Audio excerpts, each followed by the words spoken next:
Olá, estamos iniciando mais um Estado de Direitos pela TV Democracia. Hoje nós vamos debater o tema A Democracia em Risco no Brasil. Sérgio Moro não é mais ministro da Justiça e Segurança Pública do governo Bolsonaro. Ele acaba de fazer um discurso relatando as razões pelas quais ele está deixando o cargo. Entre os motivos apontados pelo agora ex-ministro Sérgio Moro está a tentativa de intervenção de Bolsonaro na condução de investigações da Polícia Federal, em especial investigações ocorridas na Superintendência do Rio de Janeiro, que é a Superintendência da Polícia Federal, que investiga Flávio Bolsonaro, filho do presidente.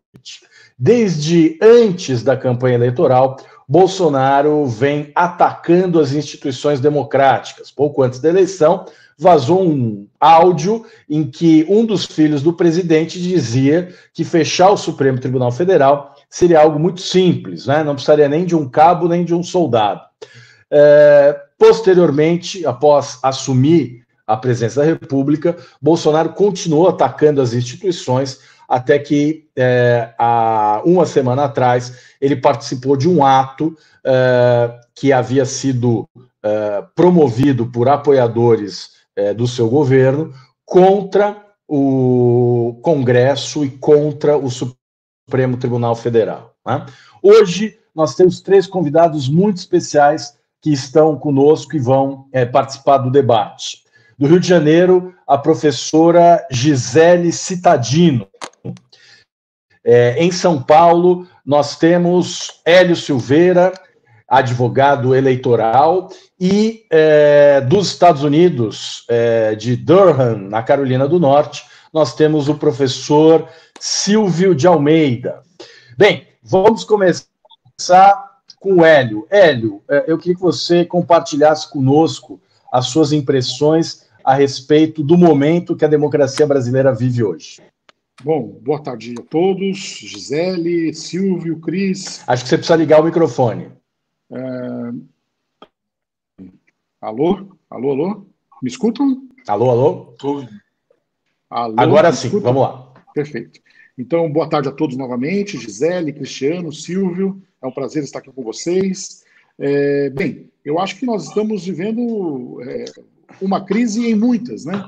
Nós temos muitas crises aí nesse período. Temos a crise do Covid, temos a crise da gestão econômica, temos a crise política, né?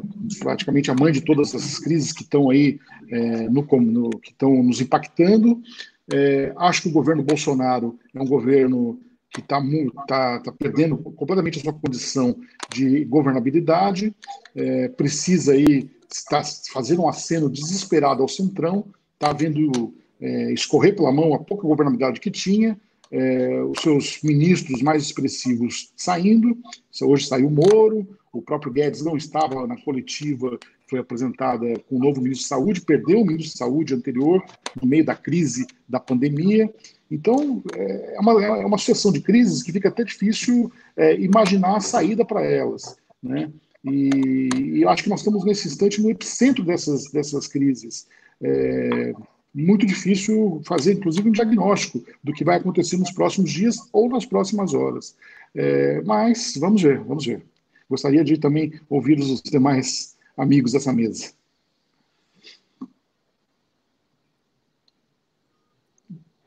Ok? Devolvo a palavra para você, Cris. Muito bem. Professora Gisele, qual a sua opinião sobre essa situação que nós estamos vivendo hoje no Brasil?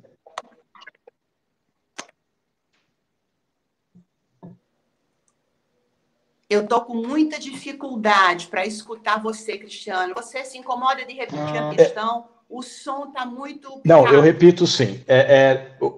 Como nós estamos vivendo um momento muito delicado, eu queria que você compartilhasse conosco a sua avaliação sobre o momento que a democracia brasileira vive hoje no Brasil. Qual é a sua avaliação?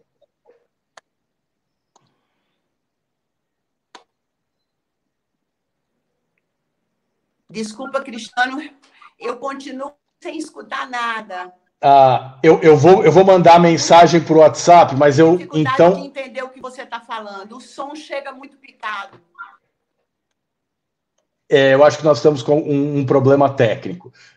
Então, a gente vai tentar resolver isso já. Eu vou pedir para o Silvio entrar na nossa conversa. Silvio, você que está vivendo esse momento fora do país, como é que você está enxergando a crise que se desenvolve aqui no Brasil, que ganhou subiu mais um degrau hoje, tivemos mais uma escalada na crise com a demissão do ministro Sérgio Moro? Bom, em primeiro lugar, um bom dia a todos e todas. Vocês me ouvem bem? Todo mundo me ouve? Sim, estamos ouvindo. Bom, em primeiro lugar, queria cumprimentar a todos e todas, Gisele, Hélio, Cris, prazer estar aqui com vocês. Eu acho que, assim, essa crise, ela tem uma dimensão tão grande que a gente só pode tentar entendê-la se nós pudermos avaliá-la a partir também da sua profundidade. Portanto, assim, eu acho que não se trata de uma crise conjuntural, estamos falando aqui de uma crise estrutural. E o que eu quero dizer com isso?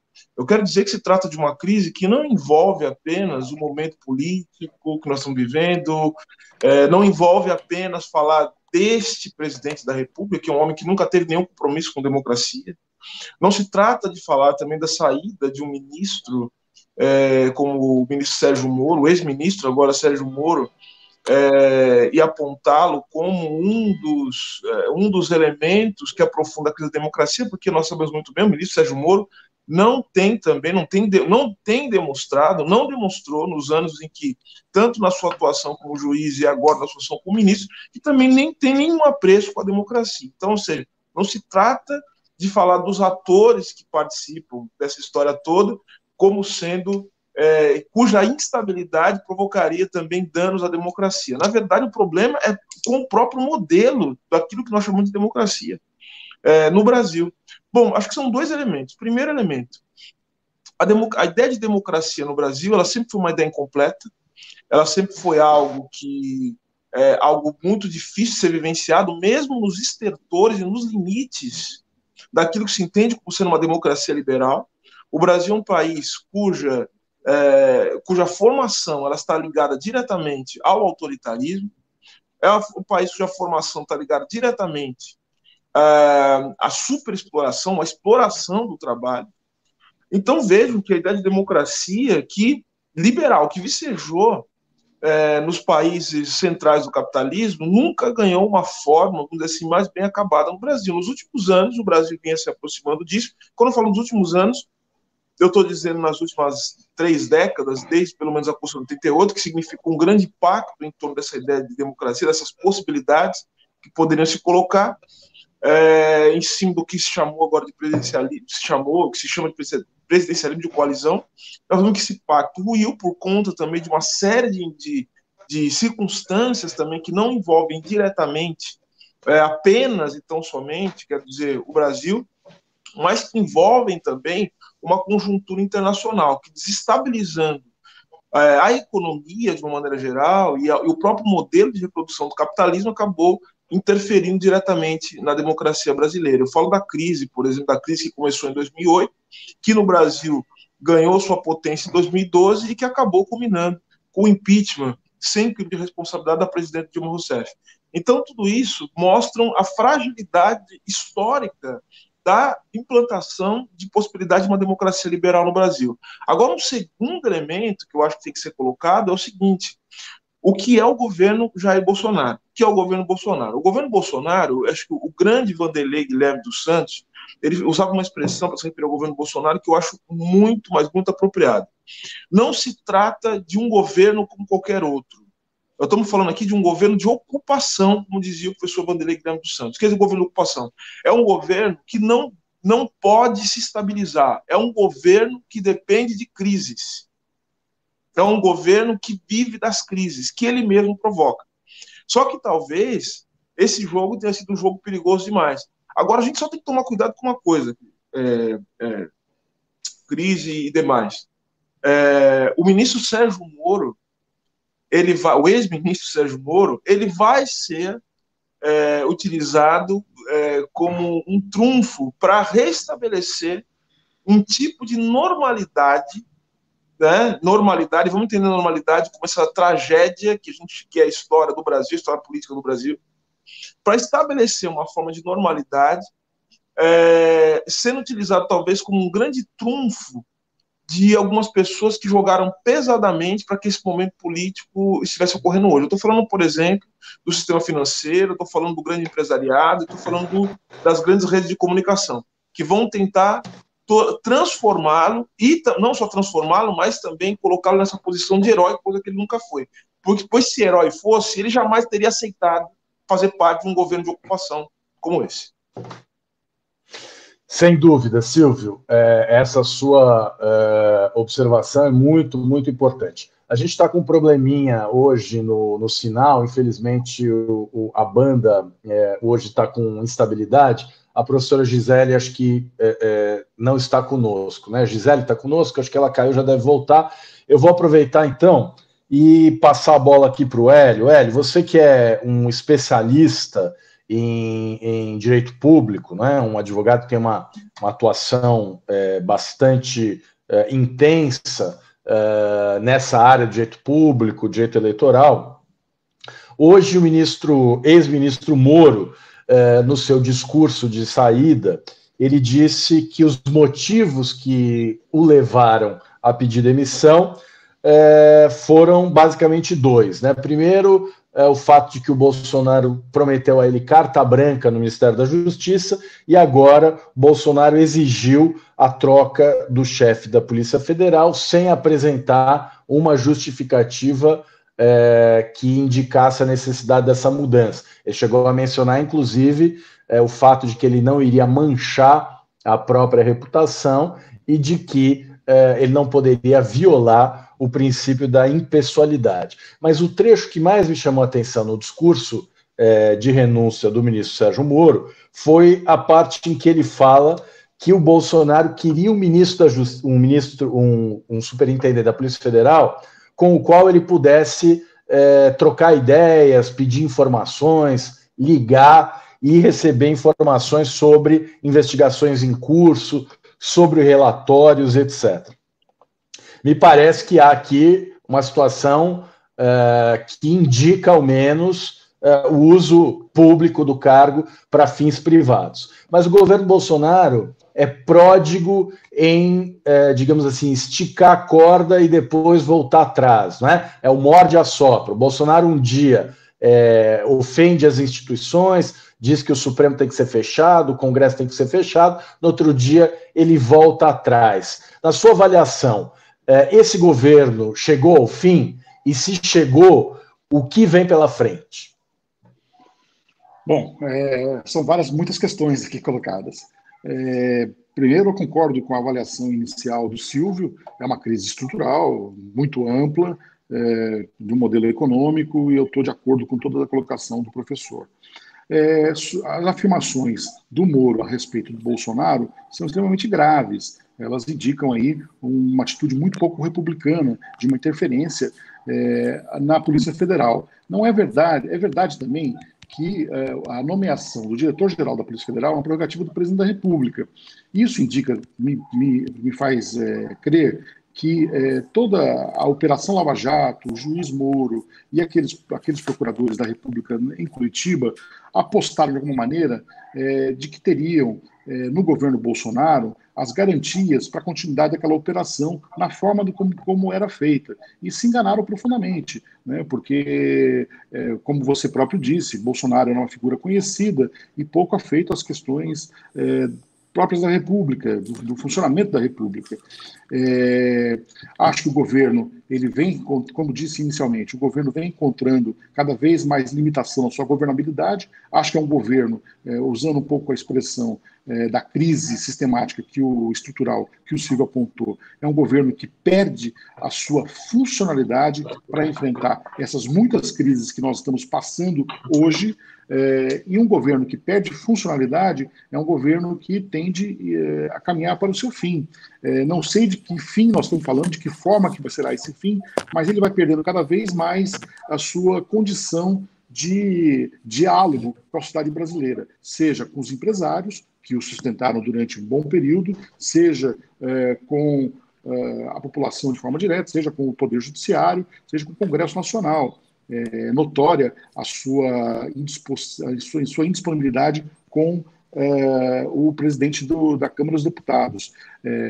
Várias medidas provisórias têm encontrado travas muito grandes ali no diálogo entre o Executivo e o Parlamento brasileiro. Então, realmente, essa guinada que o governo Bolsonaro dá, o governo Bolsonaro não, o próprio Jair Bolsonaro dá em direção ao Centrão, aquela parte mais conservadora do Congresso, até um pouco fisiológica, dá o sentido do tamanho do desespero em que chegou o atual governo. Muito bem. Silvio, o que você tem a dizer sobre isso? Olha, professora Gisele, nos ouve agora? Não, eu continuo sem escutar vocês. Escutei o Hélio agora, mas uma partezinha depois volta a picar. Então, eu vou me desculpar. Fica para uma próxima oportunidade, porque, pelo jeito, é um problema técnico aqui da minha parte que eu não estou conseguindo resolver. É uma pena, professora. Seria uma honra tê-la conosco, mas certamente não faltarão oportunidades. Me perdoe pelas dificuldades técnicas que nós estamos enfrentando hoje, mas, de qualquer modo, se você puder apenas nos dar uma opinião, porque eu ouvi agora você muito bem, uma opinião geral sobre esse momento da crise da democracia. Eu acho muito interessante que a gente falar sobre crise da democracia no Brasil como se fosse um episódio momentâneo, não é? Como se estivéssemos falando de uma crise agora, somente nesse momento. Não sei se vocês estão me escutando. Tá. Porque, na verdade, a crise da democracia no Brasil me parece uma coisa contínua. Não é? A pergunta é, quando a democracia no Brasil não está em crise? Não é? Nós temos uma trajetória de quebras institucionais, de momentos disruptivos na legalidade, de violência e de insegurança, mas, em alguma medida, o registro que fica é um registro, digamos, meramente liberal. Quer dizer, o presidente da República fala numa manifestação em que as pessoas pregam a volta do ato institucional número 5 ou invocam a necessidade de uma intervenção militar. Então, nesse momento, os democratas aparecem, né, muito preocupados com a Constituição, com a integralidade da legalidade brasileira. Essa é uma dimensão muito restrita do que é democracia, né? Quem lembra de 2005, né, no escândalo do Mensalão, ali já foi uma tentativa muito clara da elite brasileira de suspender um processo eleitoral ou de inviabilizar um governo específico. Eles fizeram isso em 2016, no golpe que tira Dilma Rousseff do poder.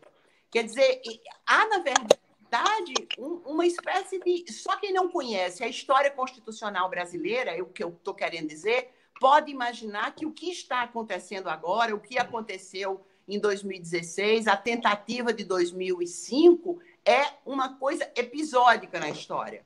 Ao contrário, essa é a trajetória comum, a trajetória normal. Né? A diferença, né? O excepcional no Brasil é uma certa tranquilidade constitucional, uma certa normalidade constitucional. Isso é que é o diferente. Esses momentos disruptivos fazem parte, lamentavelmente, da nossa história política. Muito bem. Não sei se vocês me escutaram. Escutamos, sim, perfeitamente, e acho que podemos continuar assim. Eu vou me comunicando por WhatsApp com você para a gente continuar contando com a sua presença. Silvio, queria que você falasse um pouquinho em cima do que disse a Gisele. Nós temos no Brasil aí ciclos democráticos que são sucedidos por ciclos ditatoriais, né? Por ciclos autoritários. A nossa Constituição tem 32, vai fazer 32 anos em 5 de outubro, né? E ainda jovem se encontra nesse momento bastante debilitado. E com alguém na presidência da República que é um declarado inimigo, não apenas da democracia, mas da própria Constituição, não é? O que fazer? O que nós, democratas, podemos fazer, podemos refletir para tentar superar esse momento? Luiz, eu acho que você começa bem a sua questão quando você coloca o que nós podemos fazer e sobre o que nós podemos refletir. Porque eu acho que é isso que a gente tem que fazer também. Nós temos que pensar e refletir, que é uma tarefa que enfim, que eu acredito que muitos de nós, assim, pelo menos de uma maneira mais profunda e mais crítica, nós abdicamos de fazer por muitas vezes durante esses últimos anos. Pensar criticamente e pensar a realidade de maneira mais profunda. Agora, em relação ao que disse a professora Gisele e também o que disse o Hélio, eu quero dizer que concordo e concordo muito quando... Acho que a Gisele talvez não tenha me ouvido inicialmente, mas nós somos mais ou menos na mesma linha de pensar que a democracia, a ideia de democracia, mesmo a democracia liberal no Brasil, ela sempre foi algo excepcional. O que a gente tem na história do Brasil, que a gente pode também tratar em termos olhar para a história constitucional do Brasil, mas a gente pode olhar para a história econômica do Brasil, para a história social do Brasil de maneira geral, o que vai acontecer? O Brasil ele teve algumas janelas de desenvolvimento, ou seja, algumas janelas que possibilitaram o Brasil se conectar com alguns parâmetros do capitalismo, enfim, em termos mundiais, e ter um pouco mais de autonomia, enfim, se conectar com o processo industrial. Então a gente teve esse momento nos anos 30, que foi talvez a nossa forma de desenvolvimento econômico, mas mas eu não estou falando aqui de democracia, ou seja, dentro de um modelo, que era um modelo, a partir de 37, modelo autoritário. Depois nós tivemos uma outra janela, que foi entre os anos final dos anos 40, depois da Segunda Guerra Mundial, 46, mais ou menos, que culminou na Constituição de 46 até o golpe militar de 64, e depois nós tivemos, a partir de 2002, né, e principalmente a partir do segundo governo do Lula. Então vejam que, quando a gente fala da estabilidade democrática do Brasil, nós não estamos falando, eu quero insistir muito nisso, a gente não está falando só do Brasil, a gente está falando de uma conjuntura internacional que reflete, né, nas condições do Brasil, e que os atores políticos, as ações políticas tomadas dentro do Brasil são fundamentais para estabelecer a forma que nós vamos posicionar diante dessas circunstâncias e diante dessas condições que se apresentam no mundo. E eu estou falando aqui basicamente de uma coisa que, se me permite insistir nisso, nós precisamos cada vez mais olhar as questões pelo ângulo também, né? Alguns olham, mas a maioria de nós insiste num politicismo, fica olhando para a democracia, para as questões relacionadas a partido. Nós temos que pensar também nas questões em termos de economia política.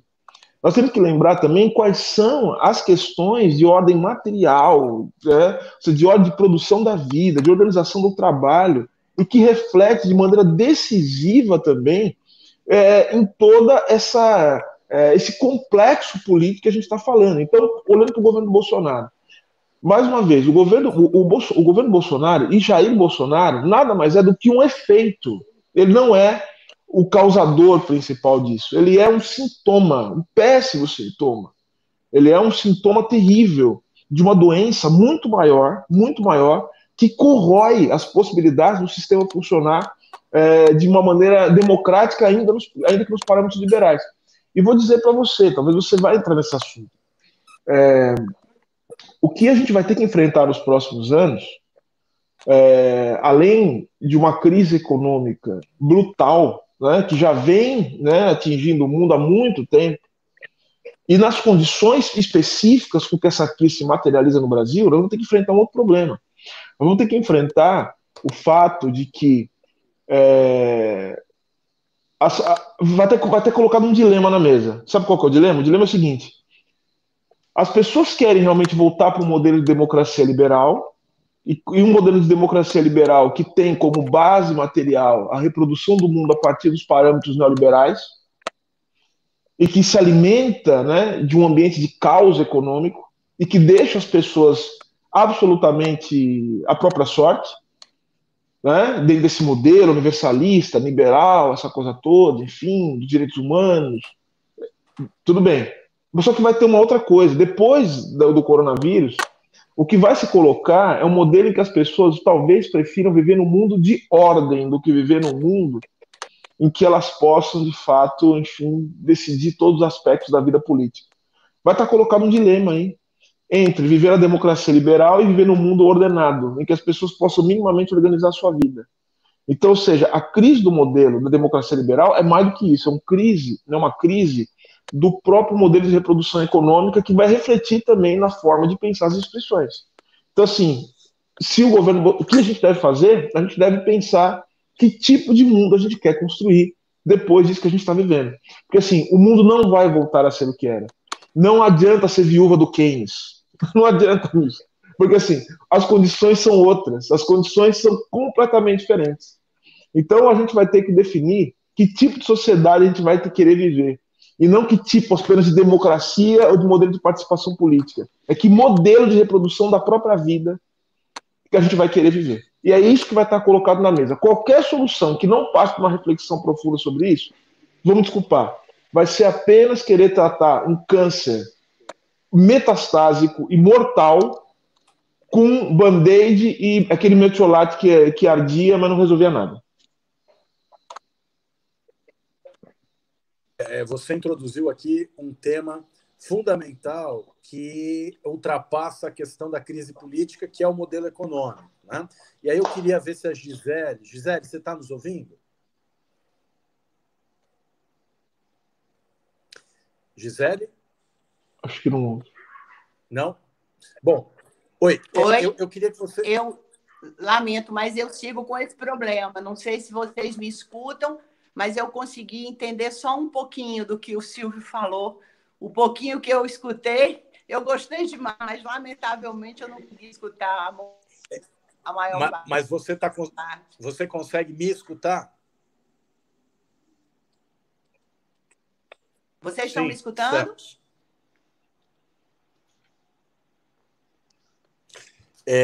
Eu poderia falar um pouco disso que o Silvio falou?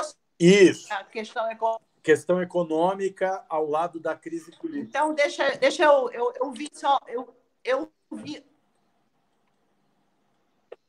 o início da fala do Silvio, depois o problema... Fazer uma observação rápida sobre isso. A gente tem que lembrar sempre, historicamente, o Brasil sempre foi um país organizado para apenas 30% ou 40% parte da população.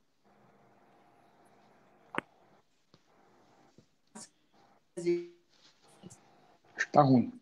Esteve do Estado brasileiro. E todas as tentativas de tornar a sociedade brasileira um pouco mais inclusiva, todas essas tentativas elas foram interrompidas por uma elite que precisa também, uma elite que a gente precisa também descrever profundamente violenta, demofóbica e anti-inclusiva por consequência, né? Então, essa questão que o Silvio menciona, né, que eu escutei no início, a questão de um certo bloqueio econômico, foi o que eu pude entender. Desculpem se eu entendi errado, porque o barulho estava, o som estava... Mas de que a democracia vale no Brasil do ponto de vista, quer dizer, a defesa da democracia no Brasil vale do ponto de vista da questão meramente liberal. Porque quando acontece algum processo que pense em uma democracia para além de uma democracia liberal, uma democracia inclusiva, isso bate de frente com um projeto de uma elite que organizou um Estado para apenas uma parte de sua população. Então, agora, nesse momento, estamos todos muito preocupados com o Estado de Direito. Mas há 2 meses atrás, quando os sindicatos são violentados, quando direitos sociais são retirados da população, quando políticas públicas são desmontadas, né, os liberais não aparecem em nenhum momento para defender essa outra dimensão da democracia, que é a dimensão da inclusão. O Estado brasileiro não foi construído nesses últimos 500 anos, senão para apenas 30% ou 40% da sua população. Muito bem. Hélio, você que trabalha com direito eleitoral, você acha que o impeachment é o caminho? O impeachment, nesse momento, seria algo bom ou ruim para a democracia? A impressão que a gente tem é que a democracia brasileira está vivendo uma espécie de fadiga de materiais, né? As instituições elas estão se mostrando incapazes de responder aos desafios que a vida política vem apresentando. Afinal, o impeachment agora é problema ou solução? Olha, o processo de impedimento de presidente da República sempre é uma outra crise. Eu concordo com a Gisele no momento que ela diz que é a sequência de uma crise que nós vemos acompanhando desde alguns anos. Eu discordo um pouco do Silvio, no sentido de que talvez uma análise um tanto pessimista de que estamos numa crise profunda econômica. Eu discordo um tantinho dele, me permita. O processo democrático, uma democracia liberal, de fato, é um processo muito longo e penoso. A sua construção é de avanços e recuos. E nós estamos passando por um processo de muitos recuos, sem dúvida. Mas eu não vejo uma outra alternativa senão acreditar ainda que possamos tentar reconstruir aí algumas pontes para essa solução intermediária, não de uma solução que eu próprio gostaria, de uma nova configuração do mundo, mas de um momento tão crítico como nós estamos passando agora. Eu acredito que de alguma forma nós vamos tentar achar algum entendimento, eu quero crer nisso. Mas o processo de impedimento do presidente, voltando à sua pergunta, é um processo doloroso, é um processo difícil, mas se realmente, como eu havia dito antes, se ele perder a sua funcionalidade, outra solução não vamos ter, né? A democracia brasileira vai ter que expelir o governo Bolsonaro. Na ordem constitucional, o seu sucessor seria o general Mourão, né, para cumprir o resto do mandato para qual foram eleitos em 2018. Muito bem. E você, Silvio, o que você acha sobre isso? Você que está nos Estados Unidos, né? Nos Estados Unidos houve agora um processo de impeachment do presidente Trump que foi rejeitado, né? Foi também uma batalha política bastante dura, num país em que, ao menos em tese, haverá eleição no final do ano, né? Como é que você está vendo o desenvolvimento da política americana pós-impeachment e com essa crise da pandemia do coronavírus hoje? Bom, o que acontece é que os Estados Unidos é um país muito complexo, muito peculiar, né? A gente muitas vezes também tem algumas visões estereotipadas dos Estados Unidos como sendo o Brasil também, mas os Estados Unidos é um país de muitas complexidades. E uma dessas complexidades envolve muito pensar no que é o sistema, primeiro, o sistema de governo, a forma de Estado americano, ou seja, a ideia de federação. A ideia de federação aqui é muito peculiar porque, de fato, a ideia de autonomia dos Estados é muito, mas muito forte mesmo. Tanto que, diante da crise do coronavírus, o que você teve é uma ação de alguns governadores, de até prefeitos, que agiram de maneira muito rápida e estabeleceram já uma série de medidas para lidar com a pandemia e tudo aquilo que ela provoca. Isso teve uma série de resultados, o que também colocou muitos desses governadores e prefeitos, enfim, choque com o governo federal, a exemplo do que a gente está vendo acontecer no Brasil.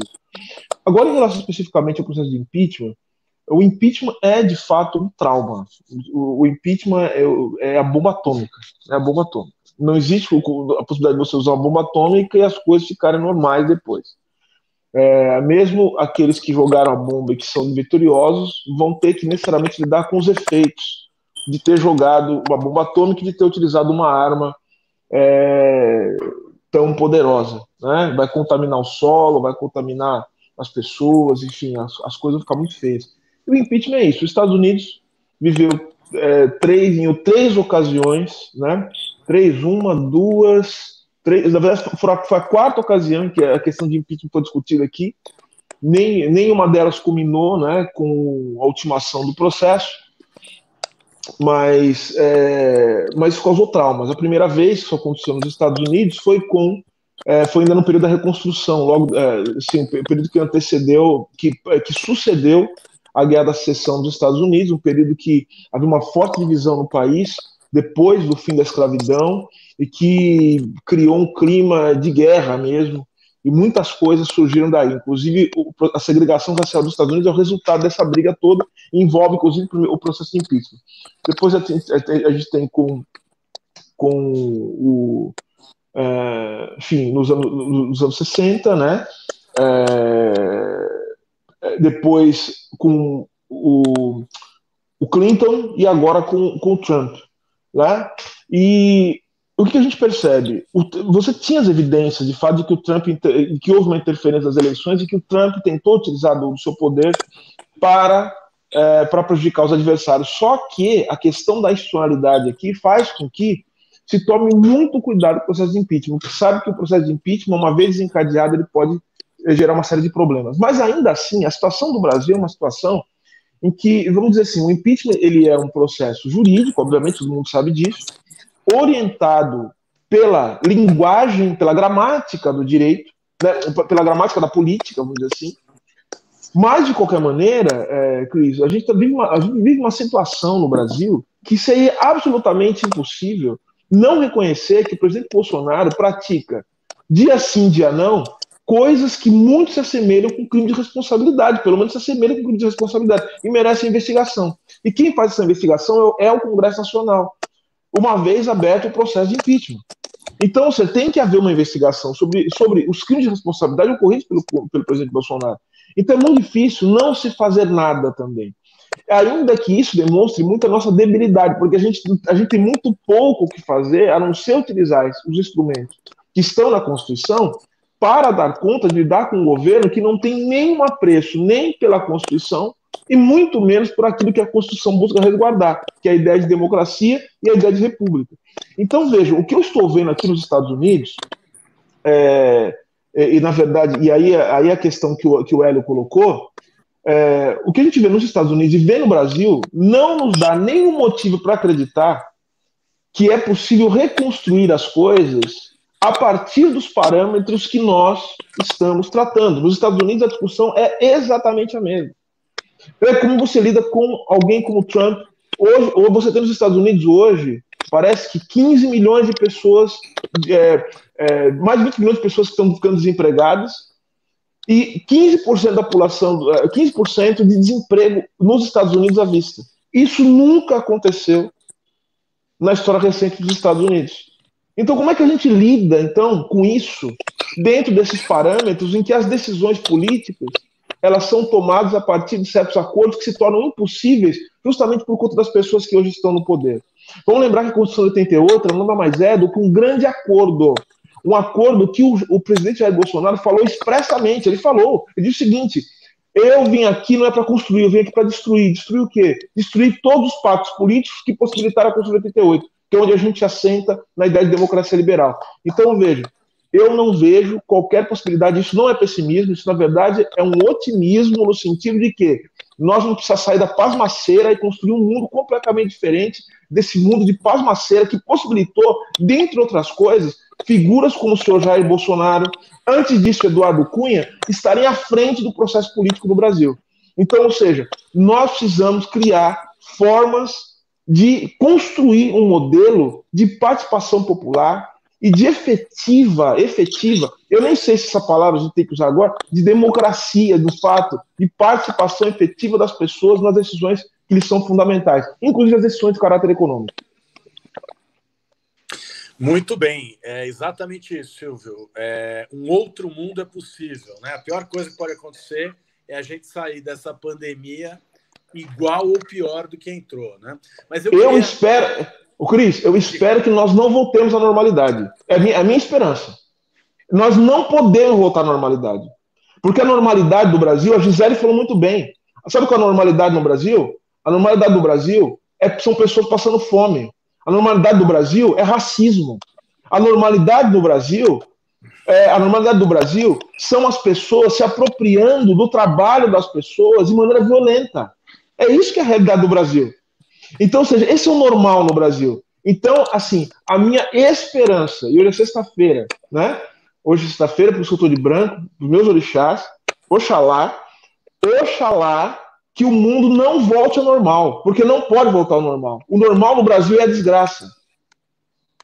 Muito bem lembrado, Silvio. Aliás, o que você disse me fez lembrar o seguinte: no Rio de Janeiro, a primeira vítima da Covid-19 foi uma senhora idosa que trabalhava como empregada doméstica de um casal de classe média alta que havia viajado para o exterior, voltou doente e não dispensou a empregada doméstica, e o casal acabou se recuperando e a empregada morreu, né?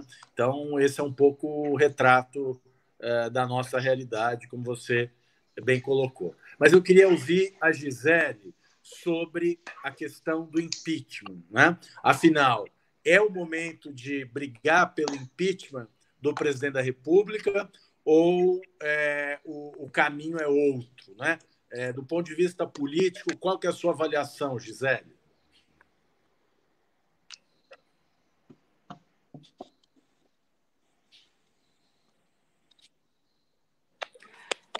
Eu, lamentavelmente, continuo não estando Também. Vocês. Tem às vezes, um pedacinho. Eu acho que a pergunta, achando, tem a ver com o tempo, não é isso? Oi, Gisele. Agora eu parei de te ouvir. É isso? Isso.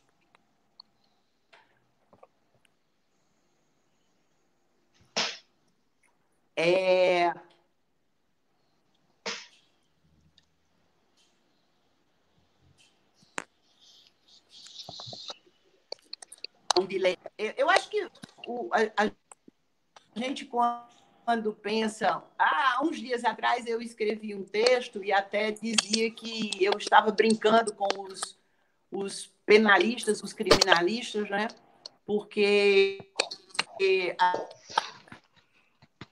a discussão sobre os crimes de responsabilidade, que brincando, mas que possível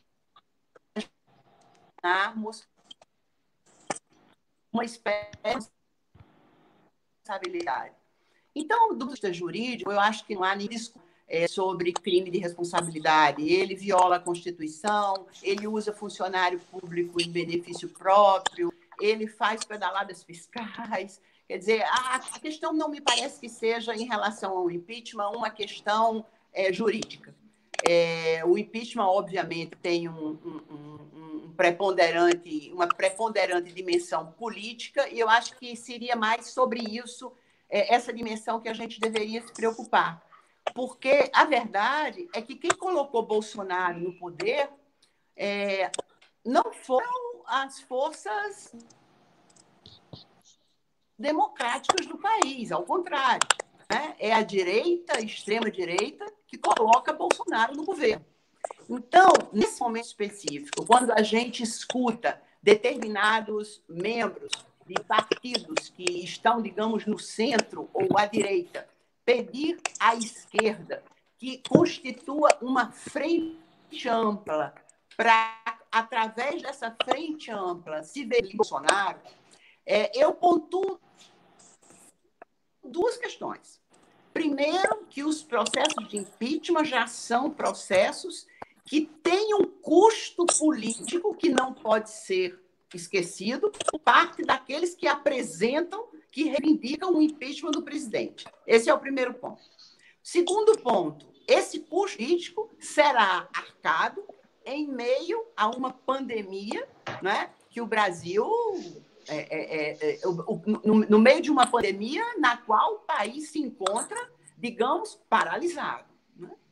Em terceiro lugar, essa frente ampla, que andam solicitando a formação dessa frente ampla, da qual participariam de esquerda, no sentido de criar essa frente para administrar o processo de impeachment, eu me pergunto se, uma vez constituído o processo de impeachment, qual seria o papel posterior dessas forças progressistas. Em outras palavras, o que eu estou querendo dizer é o seguinte, que as forças verdadeiramente democráticas do país, nesse momento em que é chamada a participar do processo do impeachment do presidente da República, motivo jurídicos faltam, é preciso que essa frente, que essas forças se deem conta e pensem na possibilidade de estarem sendo usadas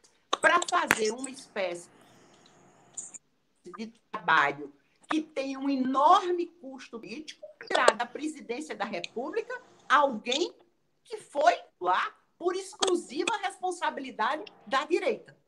Então, eu não estou aqui, sou contra o processo de impeachment. Me preocupa o custo político do dia seguinte, me preocupa qual é o papel da esquerda nesse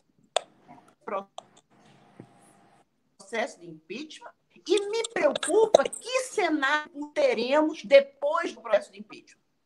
Na verdade, eu acredito que, na minha opinião pessoal, eu acho que o governo Bolsonaro está desmanchando, não só pela saída do Mandetta e do Sérgio Moro, mas especialmente por uma live do deputado Eduardo Bolsonaro, que eu vi há 2 dias atrás, em que ele disse o seguinte: Moro e Guedes estão com um X marcado nas costas, no sentido de que eles seriam os 2 próximos alvos. O argumento é o seguinte: Moro e Guedes são ministros bons quando o governo navega numa certa calmaria política. Mas quando o governo navega em dificuldades, eles são... Bolsonaro tirou Mandetta e Sérgio Moro porque eles seriam, em princípio, os grandes adversários de 2022. Eu acho que sim, tem essa dimensão. Mas eu acho que é preciso entender um pouco melhor como funciona a cabeça do Bolsonaro. Quer dizer, quando o Bolsonaro também começa a implicar com Paulo Guedes e opõe um certo ministro da Casa Civil a Guedes, que quer fazer cortes na economia e processos de privatização, Bolsonaro não está olhando 2022, porque Guedes é um candidato a presidente da República. Isso não está enfim, nas considerações do Guedes.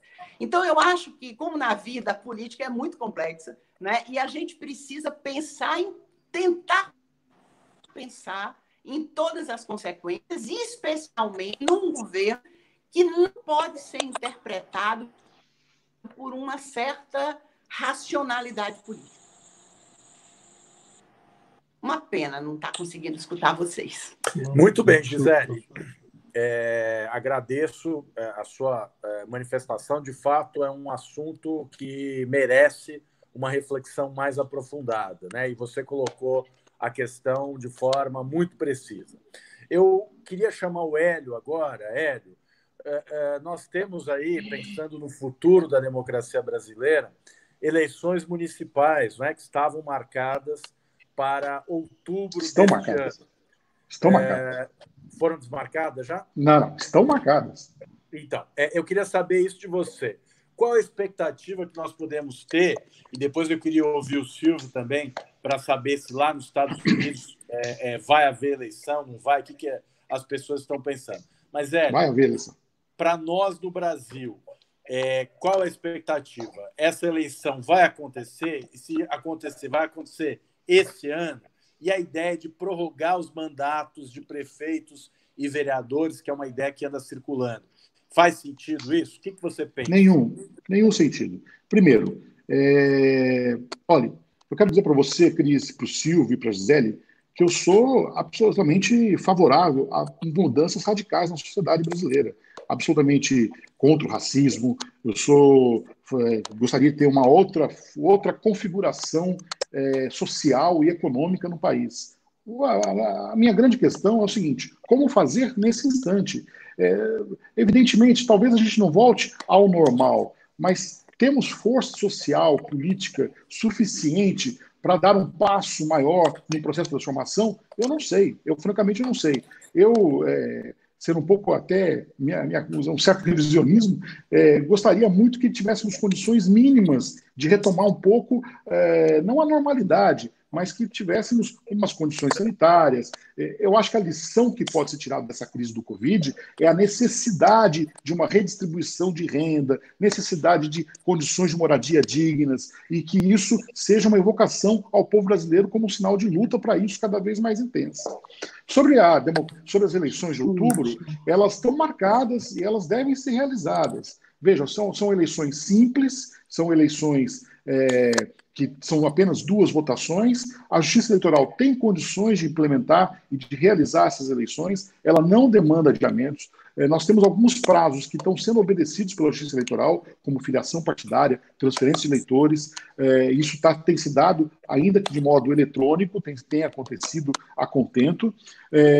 As convenções partidárias, se ainda tivermos, vão ser em julho, se ainda tivermos um momento de crise, ela pode ser feita de modo remoto, né? As convenções podem ser feitas através de aplicativos como esse que nós estamos aqui operando, não há grande risco. A propaganda eleitoral, ela vem cada vez mais caminhando para meios digitais, mas quero crer que até agosto, setembro, que é o momento mais importante da campanha eleitoral, a gente possa ter aí recuperado um grau de administração dessa crise de saúde que nós passamos. Então, as eleições devem ocorrer em outubro. Se porventura, vejam, são eleições municipais, então, até usando aí uma construção de um colega meu que atua muito no direito eleitoral, um grande mestre chamado Dr. Ricardo Penteado, se as eleições em algumas localidades não tiver condições de se realizar as eleições em outubro, nessa localidade, não são eleições nacionais e que demandam uma eleição ao mesmo tempo.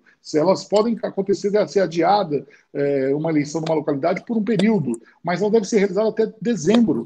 Né? A prorrogação de mandato, como já aconteceu na história da República, mas foi num momento muito, muito peculiar, porque já estávamos começando uma transição democrática e era preciso ali conciliar alguns mandatos, ela não está dada, não teria condições de fazer essa prorrogação de mandatos. É muito complicado isso. Então, o próprio Tribunal Superior Eleitoral, a própria Justiça Eleitoral, tem trabalhado com o cumprimento do calendário eleitoral e ela deve se realizar.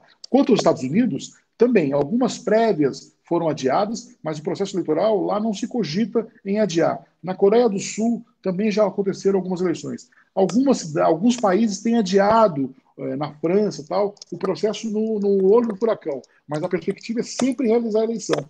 E a eleição como fonte de debate, como fonte de construção de propostas para superação da crise.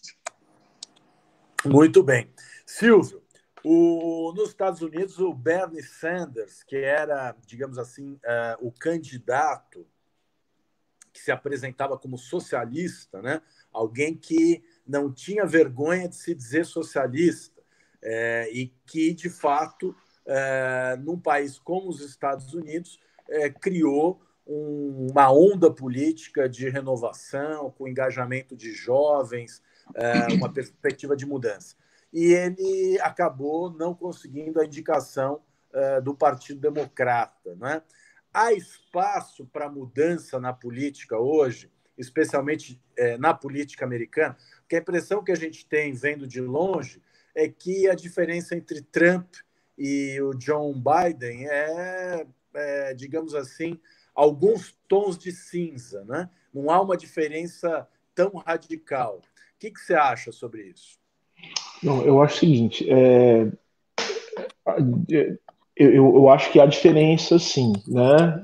Assim, é só olhando de longe, né, que a gente talvez tenha essa impressão.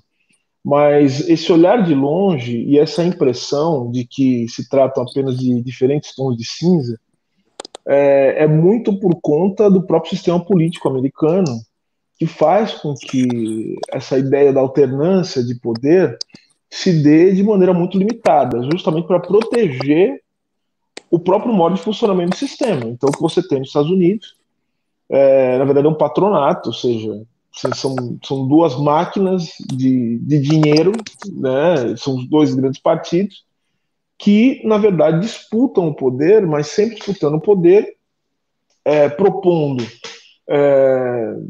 claro, com diferenças na forma de pensar a política, e que se reflete, inclusive, nas suas fileiras, né?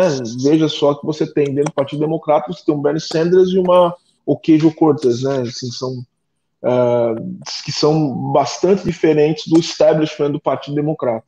Mas, no final das contas, esse chamado establishment do Partido Democrata é que acaba definindo como se dão as regras do jogo e quem, de fato, serão os eleitos. O próprio Barack Obama joga um jogo muito pesado, né? Pelo menos na última eleição, para que a Hillary Clinton fosse eleita, e nessa eleição ele muito rapidamente franqueou o apoio dele ao Joe Biden. Mas há uma visão de que o governo do Trump é um governo que tem algumas características excepcionais, de fato, e é um governo que institui uma mudança, inclusive nos pactos, como eu falei, nos pactos políticos que até então vinham sendo levados a termo de uma maneira ou de outra pelos presidentes americanos, inclusive em termos de postura política, que não é uma coisa trivial quando se fala de política e na mensagem que deve passar um presidente da República. Então, assim, são diferentes, mas eu diria para você, e aí já aproveito já até para entrar na questão colocada pelo Hélio, né? Mas eu diria para você que o que o Biden traz é a possibilidade de um respiro, né, diante da violência que é o governo do Trump, diante dos apoiadores do Trump. Vamos lembrar o seguinte, o Trump ele é apoiado indireta e diretamente por supremacistas brancos. Então isso aí já tem uma questão, né, que torna as coisas bastante diferentes. Os negros aqui nos Estados Unidos, você tem uma ideia, e isso aqui desmonta completamente a ideia de que todos os negros são progressistas, não existe isso, né? Há uma diversidade, e nesse sentido, muitos deles desconfiavam do Bernie Sanders, e muitos deles preferiam o Biden, por conta da ligação dele com Obama, e por uma coisa muito simples, as pessoas comuns, elas querem viver uma vida que elas possam planejar, uma vida normal. A comunidade negra aqui, por exemplo, já perdeu muita coisa. Eles tiveram seus líderes assassinados, né? E nesse sentido, apostar em alguma coisa para eles que vai minorar o conflito, mas que pelo menos vai tirar o ódio que o Trump representa, para eles é algo muito importante. Por isso, o conservadorismo na figura do Biden, né? Que eles até brincam aqui, eles chamam o Biden, né? Assim, os mais críticos, eles falam que é um paletó vazio. Eles chamam empty suit, né? Eles chamam ele de empty suit. Eles chamam ele de... É uma coisa impressionante. Falando que o Biden é um paletó vazio, mas na verdade é melhor ter um paletó vazio do que ter um Donald Trump no poder. Então, nesse sentido, aí dialogando com a questão que o Hélio coloca, obviamente que a gente entende qual o custo das conquistas e o quanto é importante avançar. E essa diferença, até lembrando dos 150 anos do nascimento de Lenin, né, entre tática e estratégia. Então, ou seja, o fato da gente avançar, né, e da gente conquistar alguns espaços, então para nós nesse momento, no Brasil, no momento que a gente está vivendo, é fundamental que nós tenhamos um espaço minimamente democrático para que nós possamos deduzir nossas pretensões. Isso aí ninguém discute. A gente que vai ficar em defesa dos direitos humanos, acha que a gente vai deixar de... de lado, eu acabei de entrar em parceria com a Defensoria Pública da União com uma ação judicial, ou seja, utilizando as vias do direito, para que o governo do Rio de Janeiro, depois vamos replicar essa ação em São Paulo, para que o governo dos estados, ao notificar as mortes pela Covid-19, fale também do pertencimento racial das pessoas que estão ali, né, para que possam ser feitas políticas públicas. Então, ou seja, a gente está jogando dentro do sistema. E cada avanço que a gente tem dentro do sistema para nós é importante. Só que eu acho que, eu volto para a pergunta inicial que o Cris colocou aqui, a questão inicial que ele colocou, o que nós podemos fazer e como nós podemos refletir. E eu acho que não existe possibilidade de fazer alguma coisa que seja, que aponte para um caminho diferente, sem depois cair no mesmo erro, se a gente não for capaz de refletir e de pensar as coisas de maneira profunda. Então a gente tem que pensar nessas possibilidades. Não tem mais alternativa para a gente. Claro, a gente vai apostar, vai ter eleição aqui, vai ter eleição no Brasil, a gente vai votar em quem nos permita respirar, mas o que a gente tem que entender é o seguinte: o problema é o sistema, a maneira com que ele se reproduz. E ele se reproduz sempre contra a gente. Lembrar da questão da crise. O que é a crise? A crise, na verdade, é um desacoplamento entre o que a gente chama de regime de acumulação, que é a reprodução econômica, e as formas que regulam, né, o caos que é intrínseco ao nosso modelo econômico, individualista, de conflito, de divisão, de grupos, de classe, de pessoas. Então, a crise é quando você não consegue lidar com essas indeterminações do próprio sistema. Então, vejam, apostar no fato de que nós podemos continuar brincando de casinha nesse contexto, né, é fazer uma aposta muito dura. É o seguinte, é a gente fazer uma coisa muito ruim para nós. Sabe o que é uma coisa muito ruim? É a gente entregar para as próximas gerações, para os nossos filhos, nossos netos, um mundo pior do que esse que a gente encontrou. E não tem nada que garanta que a gente vai ter um mundo melhor. Não tem nada. A pessoa tá achando, tem muita gente que achando que depois do Covid-19 a gente vai ter, sei lá, vai ter um pote de ouro, né, no final do arco-íris, vai ter o socialismo esperando na porta. Não vai ser assim. O que pode acontecer é que a gente, inclusive, encontre um mundo muito pior. Isso já está acontecendo, porque, veja, essa demissão do Sérgio Moro, para mim, o que é? É uma reorganização das forças políticas que depois querem instituir o mais do mesmo. Então, veja, eu não há garantia. Aproveitando o ensejo, tem uma pergunta aqui da Tatiana. Eu não estou conseguindo achar o sobrenome dela, mas a Tatiana, aliás, nossa audiência hoje muito elevada. Queria agradecer todas e todos que estão nos assistindo. TV Democracia cada dia mais popular e com uma grande audiência. A Tatiana pergunta, e eu queria ouvir você, Silvio, e depois o Hélio, para a gente encerrar. Qual o risco de implantação de um regime autoritário no Brasil frente a essas articulações do atual governo e ao cenário da pandemia? Hélio? Oba! Qual o risco de uma implantação de um regime? Muito grande, muito grande. Né? Tentar achar um salvador da pátria nesse instante alguém que tenha um gerenciamento, um general que venha para tentar dar ordem na situação, é muito perigoso. Eu espero que não aconteça, espero que nós tenhamos condições de resistir a isso. Né? Perfeito. Silvio? Eu concordo com o Hélio. Eu acho que assim, é só a gente olhar um pouco a história, né? As crises, elas são... as crises, elas geram uma disfunção, né? A crise é disfuncional do ponto de vista da política. Então, o jogo que é próprio da democracia liberal, que é esse jogo dos acordos, o jogo em que você tem a abertura, né, de um espaço de dedução de interesses que podem ser consertados e que se tornam parte de uma normatização, né, de um sistema jurídico que vai impor deveres e obrigações a partir desse concerto, desse acordo que foi feito. Esse modelo nas crises ele rui, né? E eu vou dizer para vocês algo que pode ser bastante constatado quando a gente olha na dinâmica das redes sociais. O que está acontecendo no mundo de altíssima informação, fake news, esse tipo de coisa, está vendo uma corrosão do espaço público. Uma corrosão do espaço público. A corrosão do espaço público significa que aquele lugar de encontro que a gente pode, de uma perspectiva menor, resumir ao momento de apertar a urna, né, assim, o confirme ou não, ali de 4 em 4 anos, esse momento ele está cada vez mais contaminado por essa ruína do espaço público. Então, e foi o que eu disse antes, diante desse modelo, né, que é do rame-rame, de ficar 4 em 4 anos escolhendo mais do mesmo, né, e nada muda, não tenha dúvida de que diante de uma crise de tal proporção como a gente está vivendo e pode viver muito pior no futuro, você não tem dúvida que, porque as pessoas vão, eu volto ao início da minha fala, as pessoas vão querer substituir e não vão pensar em substituir esse modelo, né, de passanel de 4 em 4 anos por ordem, por ter uma vida ordenada, por ter uma vida em que elas possam garantir a segurança dos filhos, que elas possam dar de comer para os filhos. Elas podem trocar por isso.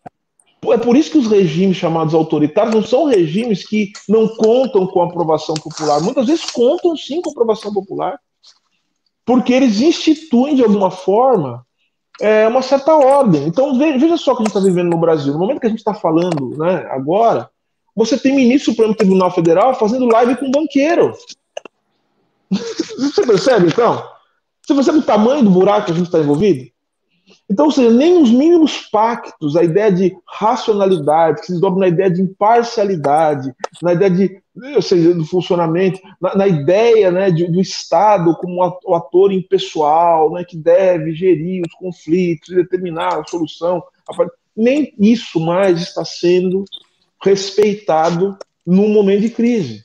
Então, por isso que eu digo, nós precisamos começar a pensar a respeito disso sem abrir mão da luta diária por conquista de espaço, por tornar a vida das pessoas melhor, por dar de comer a quem tem fome, por segurar a mão daquele que está com o chicote querendo bater no outro. Nós temos que segurar a mão dessas pessoas. Não podemos deixar isso acontecer.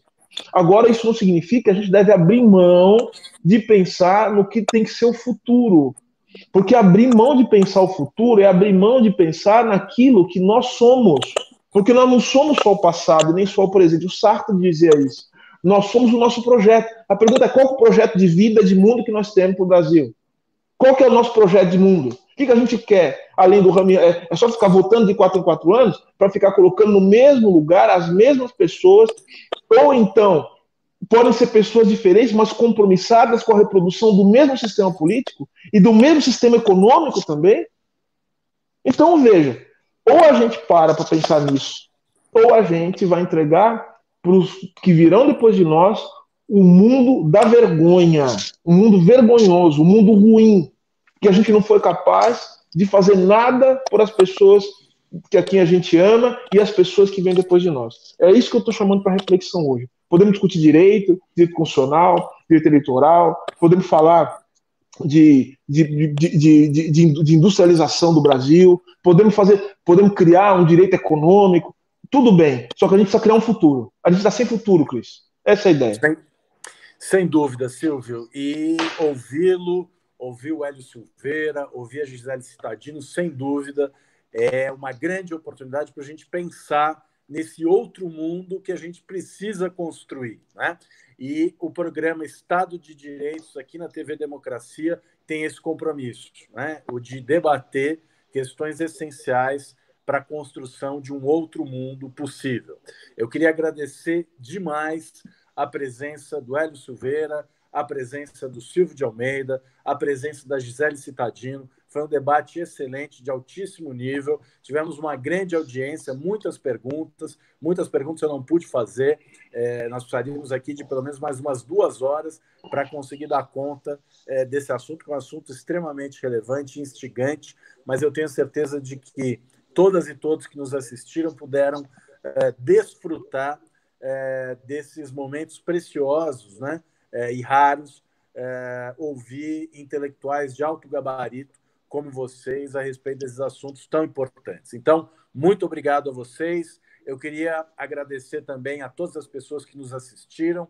Queria pedir o apoio de todas e todos para o jornalismo independente da TV Democracia. Você nos paga um café e nós te damos um mês inteiro de notícias honestas e atóxicas em retribuição. né? Muito obrigado pela audiência e até a semana que vem no Estado de Direitos na TV Democracia. Até lá. Tchau, Cris. Até logo. Valeu. Tchau. Abraço. Tchau, Silvio. Abraço. Muito bom.